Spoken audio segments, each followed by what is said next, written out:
नमस्कार, जय हिंद, वंदे मातरम। स्वागत है आपका अपने यूट्यूब चैनल @TSYG के फैक्ट पे। दोस्तों, आशा करता हूँ आप शानदार, जबरदस्त, मस्त और स्वस्थ होंगे और अपनी तैयारी में लगे होंगे। दोस्तों, हम लोग देख रहे हैं भौतिक विज्ञान के महत्वपूर्ण चैप्टर वाइज प्रश्न। दोस्तों, इससे पहले वीडियो में हम लोग देख चुके हैं, तो इस वीडियो में दोस्तों यांत्रिकी चैप्टर के महत्वपूर्ण प्रश्न देखेंगे। और दोस्तों, आप इस वीडियो में पूरे अंत तक बने रहिएगा और वीडियो अच्छी लगे तो इसे लाइक कीजिए और अपने दोस्तों, भाइयों, बहनों सभी में इसे शेयर कीजिएगा। दोस्तों, किसी भी लक्ष्य को अचीव करने के लिए एक टारगेट फिक्स कीजिए और उस टारगेट को अचीव करने में अपना पूरा दिल लगा दीजिए। दोस्तों, किसी ने क्या खूब कहा है कि जब आंखों में अरमान लिया, मंजिल को अपना मान लिया, ये मुश्किल क्या आसान किया, अब ठान लिया तो ठान लिया।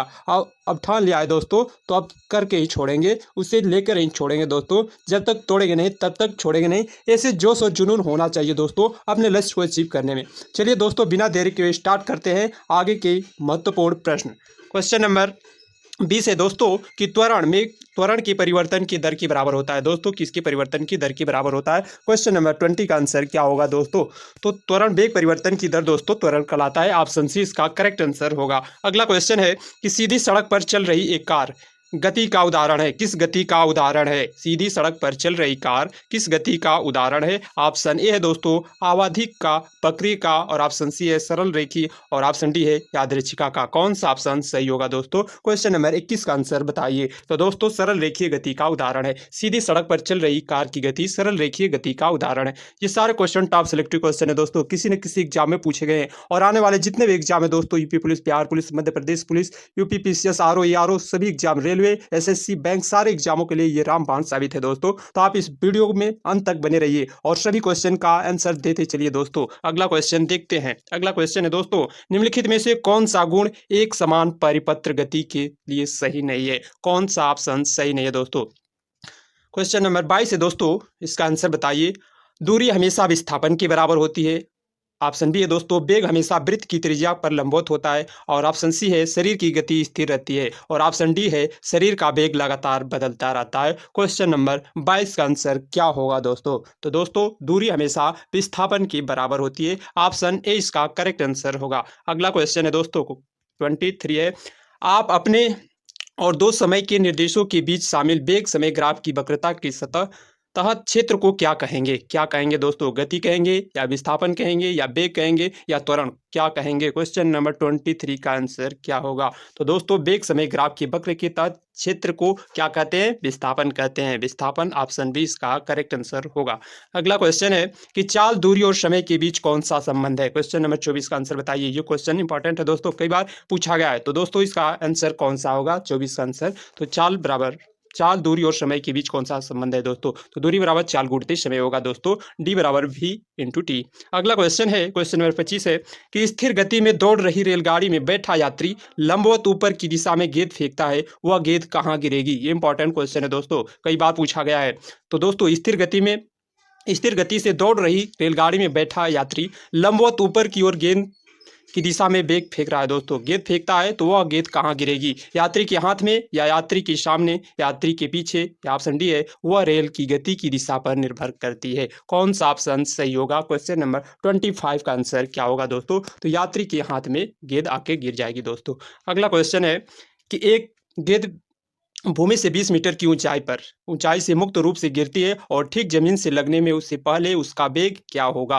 कौन सा ऑप्शन सही होगा दोस्तों? उसका गुरुत्वीय त्वरण 10 मीटर पर सेकेंड स्क्वायर है। तो कौन सा ऑप्शन सही होगा? क्वेश्चन नंबर 26 का आंसर बताना है दोस्तों, कौन सा सही होगा? तो दोस्तों, 20 मीटर पर सेकेंड हो जाएगा उसका वेग। अगला है, काटने और बेधन उपकरण इसलिए तीक्ष्ण किए जाते हैं, क्या कारण है दोस्तों? काटने और बेधने वाले जो उपकरण होते हैं इसलिए तीक्ष्ण किए जाते हैं। लगाए गए बल को बढ़ाने के लिए, या गति में परिवर्तन लाने के लिए, या क्षेत्र को कम करने और दाब बढ़ाने के लिए, या क्षेत्र बढ़ाने और दाब कम करने के लिए। कौन सा 27 का ऑप्शन कौन सा सही हो जाएगा दोस्तों? कौन सा सही होगा? क्वेश्चन नंबर 27 का आंसर क्या हो जाएगा? तो क्षेत्र को कम करने और दाब बढ़ाने के लिए काटने और बेधन उपकरण तीक्ष्ण बनाए जाते हैं। अगला क्वेश्चन है कि उच्च पहाड़ों के शीर्ष पर वायुमंडलीय दाब क्या होता है? उच्च पहाड़ों में के शीर्ष पर वायुमंडलीय दाब क्या होता है? क्वेश्चन नंबर 28 का आंसर क्या हो जाएगा दोस्तों? तो दोस्तों, उच्च पहाड़ों पर शीर्ष पर वायुमंडलीय दाब घटता है। ऑप्शन डी इसका करेक्ट आंसर होगा, घटता है। अगला क्वेश्चन है दोस्तों कि पृथ्वी पर आदमी द्वारा लगाया गया दाब न्यूनतम होता है जब वह दोस्तों दोनों पैरों को मोड़ के बैठता है, ऑप्शन ए बी है दोस्तों, नींद की स्थिति में लेटता है, या दोनों पैरों पर खड़ा होता है, या एक पैर पर खड़ा होता है। पृथ्वी पर आदमी द्वारा लगाया गया दाब न्यूनतम कब होता है? कौन सा ऑप्शन सही होगा? क्वेश्चन नंबर 29 का आंसर क्या होगा? तो दोस्तों कौन सा होगा? नींद की स्थिति में जो लेटता है दोस्तों, तो उसका न्यूनतम दाब होगा, ऑप्शन 20 का करेक्ट आंसर होगा। अगला क्वेश्चन है कि इकाई सतह क्षेत्रफल पर लगने वाले लंबवत बल क्या कहलाता है? दोस्तों एकांक क्षेत्रफल पर लगने वाले लंबवत बल को क्या कहते हैं? क्वेश्चन नंबर 30 का आंसर क्या हो जाएगा दोस्तों? तो दाब कहते हैं, ऑप्शन सी का करेक्ट आंसर होगा। सारे क्वेश्चन दोस्तों आप नोट डाउन करते चलिएगा और इसका पीडीएफ पाने के लिए आप दोस्तों टेलीग्राम लिंक को ज्वाइन कर लीजिए। अगला क्वेश्चन देखते हैं दोस्तों, 31 है।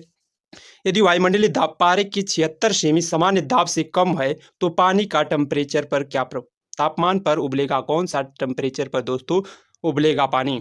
क्वेश्चन नंबर 31 का आंसर क्या होगा बताइए दोस्तों, कौन सा ऑप्शन सही होगा? तो दोस्तों 100 डिग्री से कम टेम्परेचर पर दोस्तों पानी तक का तापमान उबलने लगेगा, ऑप्शन ए इसका करेक्ट आंसर होगा। अगला क्वेश्चन है, निम्नलिखित में से कौन सा समीकरण भौतिक में दाब को दर्शाता है? कौन सा ऑप्शन सही होगा? दाब बराबर क्या होता है दोस्तों? तो बल बटा में क्षेत्रफल दाब बराबर होता है। तो 32 का आंसर क्या होगा दोस्तों? ऑप्शन 20 का करेक्ट आंसर होगा। अगला है, बैरोमीटर का इस्तेमाल निम्नलिखित में से किसे मापने के लिए किया जाता है? बैरोमीटर का इस्तेमाल किसके लिए मापने के लिए किया जाता है? क्वेश्चन नंबर 33 का आंसर क्या होगा? तो वायुमंडलीय दाब को दोस्तों नापने के लिए बैरोमीटर का प्रयोग किया जाता है, ऑप्शन 20 का करेक्ट आंसर है। अगला क्वेश्चन है, दाब का मान प्राप्त करने के लिए आप द्रव में प्रोरोधक का किससे विभाजित करते हैं? किससे विभाजित करते हैं? आयतन से, या क्षेत्रफल से, या घनत्व से, या द्रव्यमान से? कौन सा ऑप्शन सही होगा दोस्तों? 34 का आंसर क्या हो जाएगा? तो क्षेत्रफल के दोस्तों, ऑप्शन 20 का करेक्ट आंसर होगा। अगला है, सामान्य वायुमंडलीय दाब और 45 डिग्री अक्षांश पर समुद्र तल पर बर्फ का गलनांक कितना होता है? दोस्तों ये इंपॉर्टेंट क्वेश्चन है, आप इसको नोट डाउन कर लीजिएगा।